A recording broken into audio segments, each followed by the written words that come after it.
It's Tuesday, February 9th, and this is your coffee break on the HAN Network. I'm Kate Czaplinski, bringing you the area's latest local news.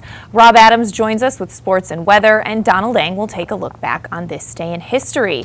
But first, slippery conditions this morning led to many schools having delayed openings. The final snow totals from the last 24 hours from the State Department of Transportation include Union, Connecticut seeing 6 3/4 inches, New Canaan 4 3/4 inches, Vernon 4 3/4 inches, Danbury with 4 1/4 inches, Darien 3 1/2 inches, and Milford with 2 3/4 inches. Things are finally clearing up, though more snow may be on the way this week, but Rob Adams will tell you more about that later. First, getting into some of today's news. Just a moment. A Bridgeport resident who was bitten by a raccoon that tested positive for rabies is receiving the vaccine to treat the disease. Officials in Bridgeport on Monday warned people to stay clear of wildlife and urged them to notify officials of animals showing unusual behavior. The victim was bitten on January 30th. The raccoon was captured and killed, and the State Department of Public Health Laboratory in Rocky Hill confirmed the rabies diagnosis. Rabies is a virus carried by mammals that affects the brain and central nervous system. Last week, we reported that a rabid fox had been euthanized in Weston after it tried to attack an animal control officer. Before an animal with rabies dies, it tends to behave unusually. Normally docile animals can suddenly become vicious, lose their fear of people, and be seen wandering around during the daytime. If you see any animals behaving strangely in your neighborhood, you should be cautious with pets and call local police or animal control as soon as possible. But getting back to a little more news today, Governor Daniel P. Malloy yesterday announced that he has introduced legislation aimed at reducing wait times experienced at the Department of Motor Vehicles by enacting several measures into state statute that will streamline services for customers. The legislation contains 3 main components. First, it will allow the state to enter into contracts with private contractors such as AAA to provide vehicle registration services. Currently, AAA only provides non-commercial driver's license services. Second, the legislation would postpone the issuance of vessel titles until December 31st, 2018. That step will free up more backroom staff resources to address the immediate issue of reducing wait times in branches, as well as limit additional traffic in the immediate future within DMV branch offices.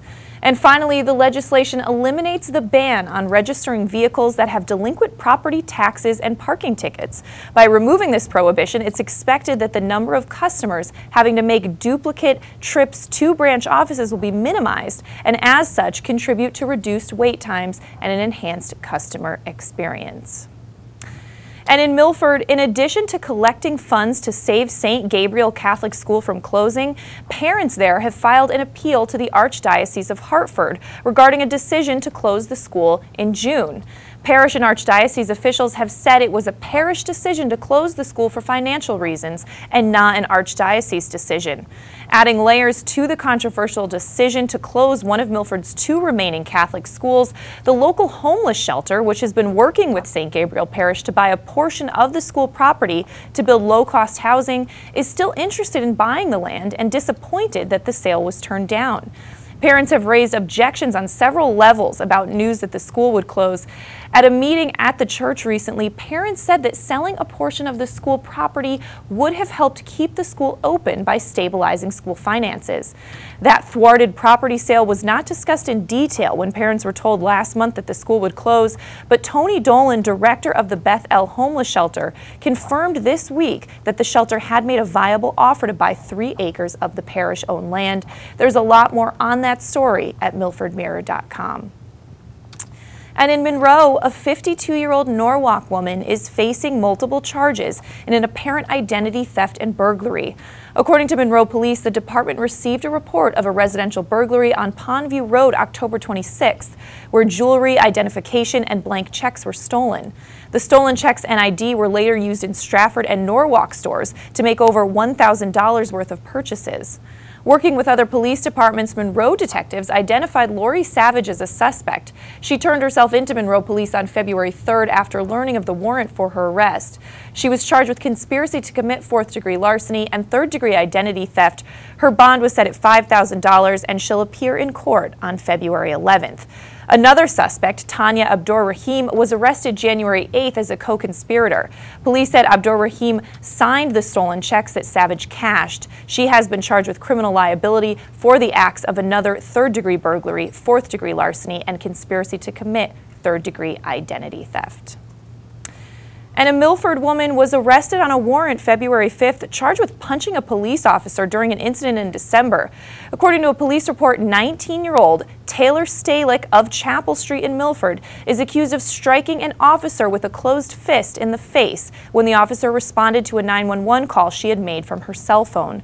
She is charged with assault on emergency personnel, and she was released from police custody, and she's scheduled to appear in court on March 1st. New Canaan Police Chief Leon Kralikowski, with his 2 captains and 3 police commissioners behind him, told the New Canaan Board of Finance February 4th that the Board of Selectmen's recommended cut of $66,000 from his 2017 salary budget request would result in the removal of an officer who's now assigned to Sachs Middle School. Further, the chief told the Finance Board, which is chaired by the first selectman, that the $84,000 cut to the requested overtime budget would continue a trend of the town not providing a reachable overtime budget, and the $36,000 cut to the vehicle budget would mean needing to buy more cars at once next year and probably more repair costs this year. The Board of Selectmen's total recommended cuts of over $187,000 would leave the police department's budget request $1,000 higher than the current year's budget. The chief urging the Board of Finance to reinstate those requested funds came after a January 22nd police leadership meeting with the Board of Selectmen, where the selectmen questioned the chief on some conditions related to salaries and overtime. The discussion raised the issues of the department being 2 members short after resignations and officers taking earned time off so they can work extra duty outside of their paid position. Also at the selectmen meeting, First Selectman Rob Malazzi brought attention to the fact that the town incurred over $100,000 in costs dealing with police personnel grievances in 2.5 years. But there's a lot more on that story at ncadvertiser.com. But we're going to throw it over to Rob Adams now for a look at the forecast. Rob? All right, Kate, good morning, and good morning, everyone. A slight chance of light snow after 4 this afternoon. Saw some flakes a little earlier today, and obviously we had some problems with a little bit of icing and a few flakes as well this morning. But that's all out of here for the moment. Pretty sunny and nice outside right now. Cloudy day, a high near 33 otherwise. Wind chill will be right around between 20 and 25 with a northeast wind from 6 to 8 becoming east in the afternoon. Tonight a chance of light snow before 1 in the morning, then snow mainly after 1. And it's a low around 25, but only less than an inch accumulation possible. Not a big deal. To Wednesday, snow or light snow likely before 7, so maybe the chance of another delay. We'll see how the roads are. Light snow likely between 7 a.m. and 1 p.m. Cloudy, a high near 38. Wind chills between 25 and 35, and maybe 1 to 2 inches. So again, maybe some kind of a delay to get your day started tomorrow. Mostly cloudy Wednesday night and a low around 22. Wind not a big problem. To Thursday, slight chance of, wait, snow showers. Yes, you got it. Mostly cloudy, a high near 31. 15 is a low for Thursday night. 27 and clouds on Friday. Cloudy and 22 for Saturday. I can't get you much better news. In fact, Sunday night right now we are scheduled to have a partly cloudy night and a low around 5. So, Arctic chill on the way. Greenwich, you have 29. In Ridgefield, it's 28. And right here in Shelton, 28 degrees, Kate. All right. Thanks so much, Rob. Well, we're going to take a break. When we come back, Donald Dang takes a look back on this day in history. Rob has the latest sports news, and we have some more headlines coming up on your coffee break after this.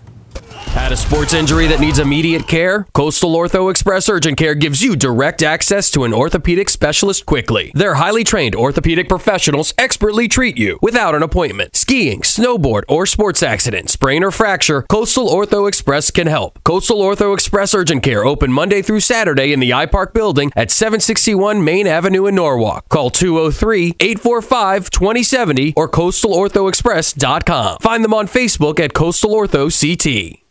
Darien Sport Shop is a unique store because it's a family store.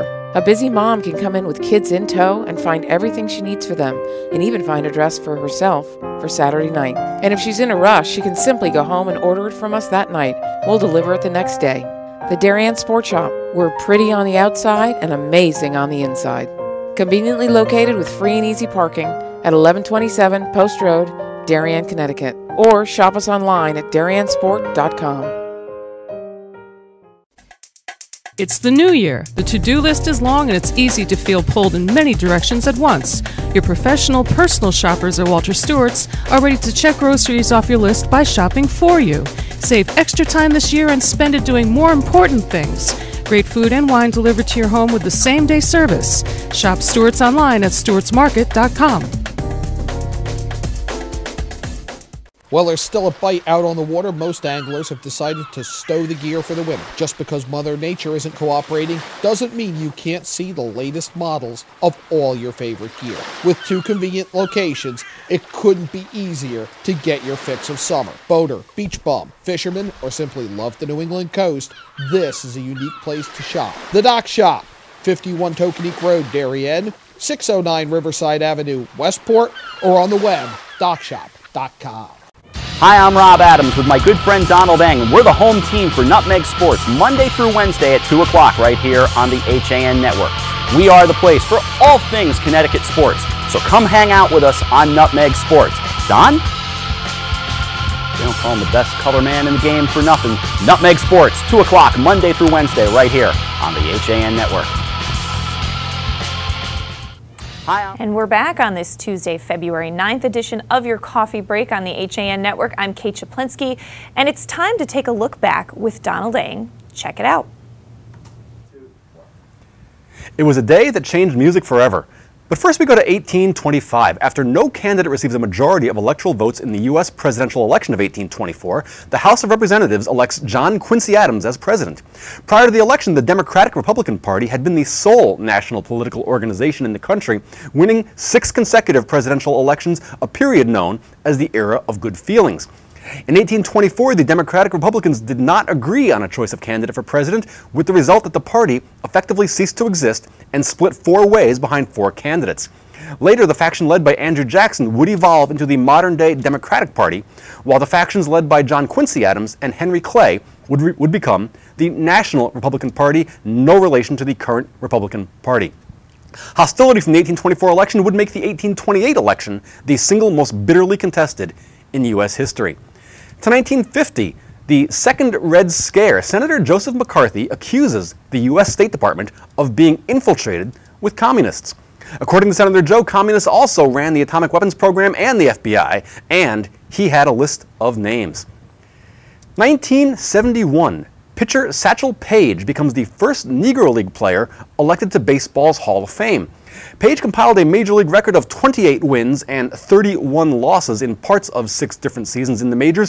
While Satchel will always be regarded as one of the all-time great pitchers, it's very possible he could have gone down as the greatest ever had he not had to wait until he was 42 years old to break into the major leagues. And finally now, we go to 1964 for this. On the Ed Sullivan Show, it was not actually the first song, though. The first song they played was All My Lovin'. That performance, by the way, in front of a record-busting audience, as they called it, 73 million viewers in the country. That is your look back in history, and I am Donald Eng. All right, thanks, Don. You know, I also heard you could buy a lock of John Lennon's hair now for $12,000, Rob, so something to think about. Yeah. Can we buy a lock of Donald Eng's hair for $12,000? It was when he got a haircut for the movie How I Won the War. Yes. Right? They kept some of his hair, I guess, and now it's up for sale. Yeah, no, that was fairly significant. All right, very cool. Yeah. And of course, they didn't do I Want to Hold Your Hand to open. They actually did All My Lovin', which was the opening song they did that famous night, which 73 people tuned into. Amazing. All right, Kate, well, we don't have a whole lot to talk about in terms of sports from yesterday, so let's introduce ourselves or something, get to know each other. In other words, what happened was everything was postponed due to the snowstorm. Now, many of the games have been moved to later in the week, as our friend Frosty the Snowman is telling us. Later in the week, several games have yet to be rescheduled, though. That includes the game we were supposed to have last night, hockey broadcast, girls hockey, between Trumbull and Laurelton Hall. For us at the HAN Network, our next broadcast is a basketball doubleheader Thursday night in Ward, in Fairfield, I should say, as the Mustangs of Fairfield Ward host the Fairfield Ludlow Falcons. The girls' game will get us going at 6, the boys' game at 7:45. We'll also have basketball Friday at Wilton and the FCAC Wrestling Championships on Saturday in New Canaan. We're still trying to figure out if we can get maybe AJ Simonowski and John Kovach on the mat. We have not been able to work that out just yet. Details still to be worked on. In any event, we move on to today's schedule. And there are plenty of games to talk about today. None of them really rescheduled from yesterday, but you've got boys basketball with a busy docket today. Staples in New Canaan, Darien hosting St. Joseph. And remember, as we sit in this week, middle February, February 9th, in fact, you're beginning to look at the point where playoff spots are going to start getting tightened up and certainly locked up. So we're getting a lot closer to that. These games all count for a lot. West Hill and Ridgefield meet tonight at Ridgefield. It's also Ludlow home for Norwalk, Ward at McMahon, Wilton at Stamford, Central at Trumbull, and Trinity Catholic is at Greenwich. Also, Danbury at Joel Barlow at an out-of-conference matchup. On to the ladies' side, Ridgefield meets West Hill at 5:30. It's Norwalk home for Ludlow, Trumbull at Central, Greenwich at Trinity Catholic. Those all 5:30 starts. New Canaan meets Staples, St. Joseph home for Darien, McMahon at Ward. Those are the 7 o'clock starts. Boys ice hockey game, and I have a feeling if I've got a few minutes, this is the one I'm going to go check out right down the road at the rinks at Shelton. It's St. Joseph hosting Greenwich. Both these teams have had this kind of mixed bag of seasons. Greenwich certainly the better team overall, at least I think so, but St. Joseph has shown us these moments of brilliance. What kind of game tonight? Find out over at the rinks at Shelton. That's at 5:30. From wrestling, it's Norwalk at Ward, Greenwich is at Danbury, Stamford home for West Hill, Darien at Wilton, Staples at Trumbull, and Ridgefield visits Pomperog. Off to gymnastics, Staples at Greenwich, and Ward, West Hill, New Canaan at Ludlow. Finally, from boys swimming and diving, Danbury and Crosby are at Kennedy. Donald Ang and I will have Nutmeg Sports for you at 2 o'clock later today. That's it for now with sports. I'm Rob Adams. Kate, back to you. All right. Thanks so much, Rob. Well, getting back to a little more news today, the Downtown Milford Business Association will present Love Local Have a Heart Week now through Monday, February 15th at participating member businesses throughout the downtown area. Visitors may secure a Love Local Have a Heart printed heart at any participating downtown business or open and print one by visiting the Downtown Business website. That's downtownmilfordct.org. During this special week, visitors can expect sweet happenings, refreshments, and sweetheart shopping opportunities while supporting a good cause, the American Heart Association. You can take your printed heart for a visit to each participating business and receive a stamp. Those collecting stamps from all participating business locations will be entered for a chance to win a prize. A portion of the event revenues will be donated to the American Heart Association. For more information, check out downtownmilfordct.org. And love is in the air, and that means it's time to bust a move and break down at the Valentine's Day dance party sponsored by the Trumbull Moore Group. Former Trumbull police officer and active local volunteer Mark Smith is helping put on a 3rd annual event which is open to all people with special needs in the greater Bridgeport area and goes from 7 to 10 p.m. at the Trumbull High School this Friday, February 12th. In addition to getting the support of the Trumbull Moore Group, the dance party is sponsored by many others, including the Trumbull Center Lions Club, the Rotary Club, and the Stratford Trumbull Civitan Club. With many other organizations and businesses donating items and lending a helping hand this year, including the Kennedy Center as its first-year partner, Smith is hopeful the event can attract more than 300 people. Residents who know anyone with special needs who might want to attend are asked to RSVP to Mark Smith at 203-452-7388 885, just so they have an idea of how many people are coming. The event is free and open to all. So we are going to step out for a quick break. When we come back, we're going to recap some of our top headlines and let you know how you could be costing yourself money by not recycling properly. That's coming up on your coffee break after this. I really wanted something that felt like a home. Coming from a big house, I wanted the feel of a home as opposed to a condo. The construction is incredible, whether it's the floors, the fireplace, the moldings, the lighting. It's as peaceful as my home was in the middle of the woods. It feels like a house. It does not feel like a condo or a townhome. I feel like I'm in my house.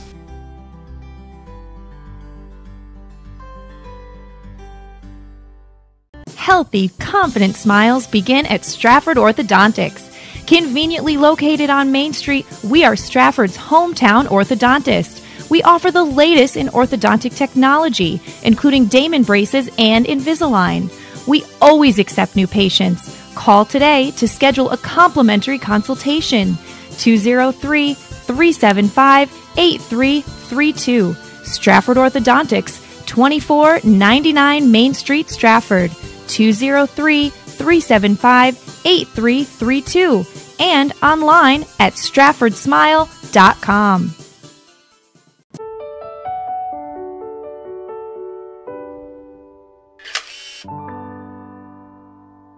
Find over 1,000 special stories at Hospital for Special Surgery. Go to hss.edu/backinthegame. I was jogging 5 months after my cartilage tear. Skiing a year after hip surgery. And playing grandma 4 weeks after hip replacement. One special hospital, 1,000 special stories. See Connecticut patients at hss.edu/CT.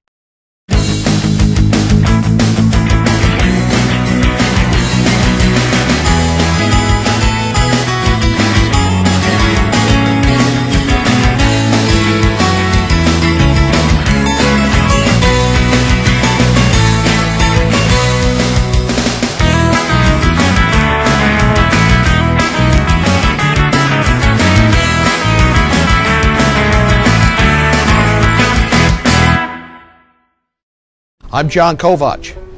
I'm a newspaper editor. I'm a high school football coach. I'm a television presenter. And I want you to love fishing as much as I do. Tune in to Yankee Fisherman, Thursdays at 1 on the HAN network. It's like going to the tackle shop without leaving your office. You are watching the HAN network, and you're not alone. Nearly 500,000 viewers enjoyed our broadcasts in the first 5 months. Advertise on the network that reaches Fairfield County, Connecticut's most engaged audience. Contact Jessica Murrin, Advertising Director, at 203-273-7312 or email jessica@han.network.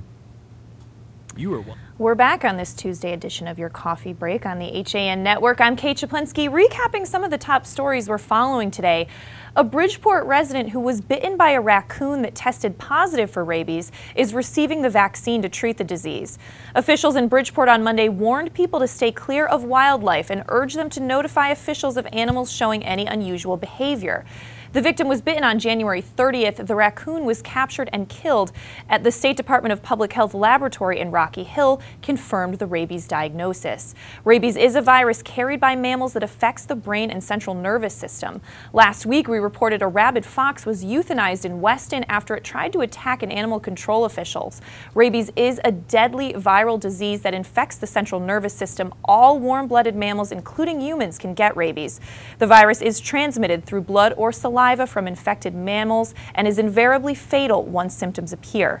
Before an animal with rabies dies, it tends to behave unusually. Normally docile animals can suddenly become vicious, lose their fear of people, and be seen wandering around during the daytime. If you see any animals behaving strangely in your neighborhood, you should be cautious with pets and call local police or animal control.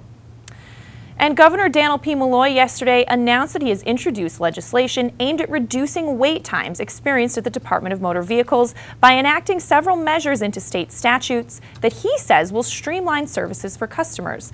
The legislation contains three main components. First, it will allow the state to enter into contracts with private contractors such as AAA to provide vehicle registration services. Currently, AAA only provides non-commercial driver's licenses service. Second, the legislation will postpone the issuance of vessel titles until December 31st, 2018. That step will free up more backroom staff resources to address the immediate issue of reducing wait times in branches, as well as limit additional traffic in the immediate future within those branch offices. Finally, the legislation eliminates the ban on registering vehicles that have delinquent property taxes and parking tickets. By removing this prohibition, it is expected that the number of customers having to make multiple trips to branch offices will be minimized, and as such, contribute to reduced wait times and an enhanced customer experience. But now we're going to throw it to a special interview we did that's letting you know if you're recycling the wrong things, you could end up costing yourself money. The HAN Network talked to the City of Milford's acting sanitation foreman, Bill Plantamura, about the do's and don'ts of single-stream recycling. You'll be surprised just how much you can recycle and might learn a thing or two about what you can't. Check out that interview right now. This HAN Network video is brought to you by Innovative Health and Rehabilitation. I'm Kate Czaplinski for the HAN Network, and today we're at Milford's Department of Public Works. I'm joined by Bill Plantamura, who is the acting sanitation foreman here in Milford. Bill, thanks for having us. Thank you. Thanks for coming. And we're talking about something important today that I know is an issue here in Milford and in any community that does single-stream recycling, right? Absolutely. And that's what to properly recycle. Right. Right now, about what percentage of the city of Milford is putting the right things in their recycling bin? We have about 22% that actually can go to our standards of things that should be in the recycling bins. Everybody tries. Yeah. And you'll see everybody's got a bin out there. Right. But it doesn't mean that they're putting the right things in those bins. And what are the consequences of only being at 22% and not having more people put the right things in? Well, eventually we bring it to Winter Brothers in Shelton, and eventually they're just going to start finding the trucks. They already take pictures of what comes out as far as the loads. So it's not going to be a good thing for Milford residents if we keep in non-compliance like we are. Right, so it's going to cost the taxpayers eventually. Absolutely. All right, so let's talk about what we should recycle. Let's start with paper and cardboard. What can we put in the bins? Basically any type of paper, cardboard, corrugated cardboard, your cereal boxes, your toilet roll endings. Ah, that's a good one. Never even thought of that one. Your soap. The soap is cardboard. Soap boxes, right? There's quite a bit out there as far as the cardboard and the paper. And this is what I didn't expect. Yes, soft cover books. Okay, not hardcover books. That's right. All right, but that's interesting. I didn't know you could recycle those. And you brought up a great point, something we all want to get rid of.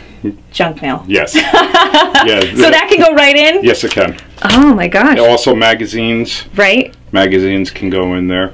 And so let's talk again about what paper and cardboard can't go in.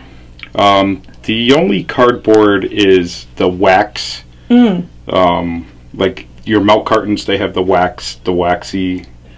Right. Oh, so those can't go in there. Right. Interesting. Yes. So no milk cartons. That's good to know. And now moving on to metal, glass, and plastic. There's actually a lot of things you can recycle that I didn't realize. Can we go through that list a bit? Sure.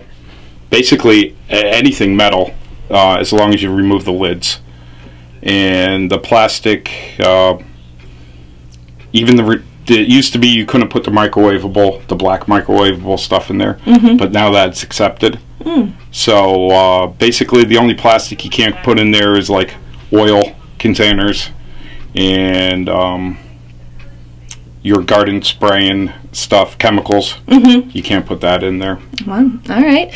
And now I know one of the biggest culprits, because I've done this, even though I'm in Stratford, so like I said, I'm not messing Milford up, but plastic bags. Yes. Tell us about that. Well, everybody takes their recyclables and they put them in the plastic bags. Right. And instead of going to their container and dumping it out, they put the whole thing in there. Well, what that does is it gets to the recycling plant, and it messes up their shredder, because instead of being able to shred everything, now you have the plastic getting intertwined, and it causes major breakdowns for them. So that's costing them money. Right. So take the items in the plastic bags, then dump them in the bin and get rid of the plastic bags. Yes. Okay. And I noticed you even have some bubble wrap here. Can't recycle that. No, bubble wrap, the little styrofoam peanuts, the styrofoam containers from like your meats or whatever. Right. None of that is recyclable. Even the Dunkin' Donuts, everybody thinks the Dunkin' Donuts cups. Yeah. Well, the styrofoam ones aren't. Oh, But so the small ones you can. The plastic ones. Oh, okay, got it. And even the paper cups they have, that has a wax on it. Wow. So those aren't recyclable. Right. And so I think the lesson is there's a lot of things you can recycle, but how can people find out? What if they need a list in front of them? They need to know what they can recycle and what they can't. Well, you could go to Connecticut, Milford, Connecticut.gov, and there should be a list up there of what we do. Or you could just call up here at the city yard. Yeah. And dispatch has a list. Right. And I know MilfordMirror.com has been posting that list of what can and can't be recycled as well. But we have to talk, what are some of the strangest things that people have tried to recycle? We're a little scared to find out, but... Feminine products used, really bad. It's a lot in there. Construction materials, cigarette ashes, leaves, acorns. Acorns? Yes. Peanut shells, clothing. People think we're Goodwill. No, you can't put that in. Topsoil. Wow. Their plants. They'll put their plants in there. I mean, it's unbelievable what we see. Garbage. Yeah. You have a garbage container for that, not your recycling container. Right. And you mentioned this is also about, it's good for the environment to recycle the proper stuff. So it's not just about, potential fines for taxpayers, right? It's also just the right thing to do. Right. We're looking out for our children and our grandchildren in the future. And eventually we're going to run out of places to be putting this stuff. And there's so many people that just don't care or just don't think about what can and can't be recycling, that if they recycled as much as they can, we wouldn't have as much garbage going down into our transfer sites, into our landfills. Right. And as you said, this is a good lesson for any community that has single stream recycling. Just being a good neighbor, figuring out what you can and can't recycle. And what's your goal to bring up the compliance? What's your goal this year? We're at 22%. I know last March it was 15%, so it is going up, right? Right. We would like to see 85%. All right. We're strongly pushing for that, and I don't think there's any reason why we can't hit that goal. We do a lot of things for as far as going into the community. The Oyster Fest, we set up a tent. There's been a couple other things that we've done as far as getting the word out, but it basically it's going to come down to the residents thinking about their children and their grandchildren, and hey, this is recyclable. I could put this in there. That's right. And some of the other things are their nickel cans and bottles. Return them. If you don't return them, then bring them to Boy Scouts, bring them to the Girl Scouts, bring them to community... Marching bands collect them sometimes, too. Absolutely, yeah. Absolutely. I mean, you're getting charged that, so the state's just going to take that money anyways. Yeah, that's a good tip, Bill. Well, thank you so much for talking with us today. We hope to help get the word out about the proper things to recycle. Thank you so much. Thank you. All right, I'm Kate Czaplinski for the HAN Network here at Milford's Department of Public Works with Bill Plantamura. Thank you so much. We'll see you next time. Thanks again to Bill Plantamura of the City of Milford. Just a great interview and good information, as we said, if anyone uses single-stream recycling in their community, just what they can and can't use. We'll also post that later on HAN.network in case you missed anything. Before we wrap things up, we're going to throw it back to Rob for one final look at the forecast. Rob? All right, thanks, Kate. A slight chance of light snow after 4 this afternoon. A cloudy day otherwise, high 33. Wind chills sitting between 20 and 25. Here's the deal for the balance of this week. It is going to be cold and get a lot colder. We'll have wind 6 to 8 becoming east, starts in the northeast. Tonight, chance of light snow before 1 in the morning, then mainly snow after 1, but the new accumulation only less than an inch. Not a big deal, but it could get bigger as Wednesday goes along. Snow will be likely before 7 in the morning, then light snow likely between 7 and 1 tomorrow afternoon. High near 38, wind chills again between 25 and 35. Calm wind, not a big deal, maybe 5 to 7 in the afternoon out of the west. New snow accumulation, 1 to 2 inches scheduled for tomorrow, so kind of tonight into tomorrow. Mostly cloudy and a low 22 for Wednesday night. Slight chance of snow showers Thursday, and a northwest wind from 7 to 14, gusting as high as 26. It'll be a mostly cloudy day, a high near 31. Thursday night, we drop down to 15. Friday, increasing clouds, high 27, cloudy and 22 for Saturday. Sunday, partly sunny and cold, high near 15. But the thing I want you to note, and again, it's only Tuesday, but I want to make note of this, partly cloudy Sunday night and a low around 5. So that's kind of what I'm driving at here, is it is going to get cold, a lot colder, maybe even dangerously cold. We'll keep an eye on it. But we look around the region right now, and we've got Greenwich up to 30, Ridgefield staying steady at 28, and Shelton at 29 degrees. I'll see you for Nutmeg Sports at 2. All right, thanks so much, Rob. Well, coming up at 12:30, The Drive with Denise, 2 o'clock Nutmeg Sports, and your coffee break will be back tomorrow at 11. Have a great Tuesday, everyone.